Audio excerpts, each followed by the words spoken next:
Let's bring in some data from another source. Let's go to Home, then New Source, and select text/CSV. Find the file named Countries Indicators, and load that into Power Query. Once it's done loading, make sure to click the button that says Use First Row as Headers to promote the first row of data into our column headers. Our goal over these next several videos is to use GDP, land area, and population indicators to examine population density across the globe, as well as economic growth and prosperity. This is going to allow me to teach you some fantastic topics around data preparation, modeling table relationships, writing measures in DAX, and how to create rich, interactive reports. Before we go further, if you carefully reviewed the indicators file, you notice that there are 5 rows at the bottom of the file that contain some blank rows and some metadata about the file. We don't need this information in our report. Thankfully, we can remove these rows using a little feature on our Home tab. If we go to this little section called Reduce Rows, there is an option to remove rows. And we can say Remove Bottom Rows.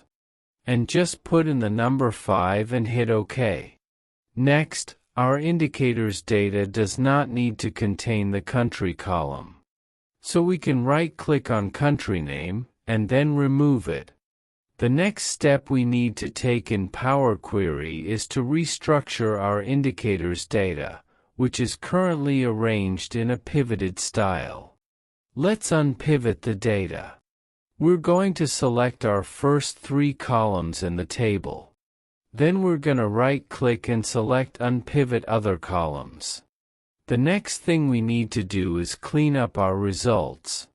Notice how the data in our column, which contains all of the years, has this extra text in brackets.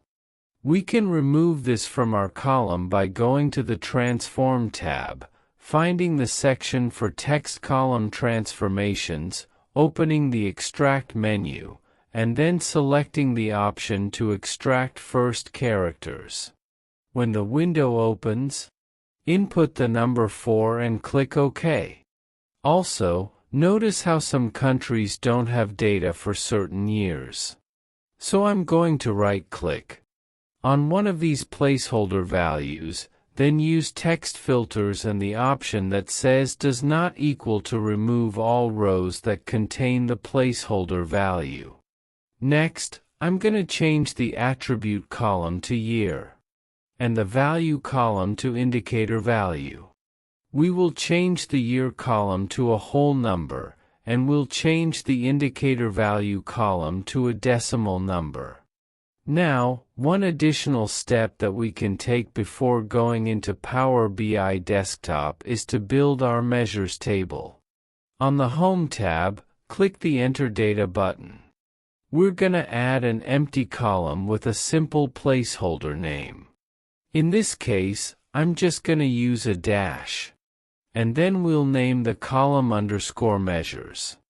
Then click OK. Now, our goal is to use Power Query to get the latest land area for each country from our indicators table and then add it to our countries table using a process known as merging queries. The Merge Queries feature in Power Query is a foundational skill for Power BI developers.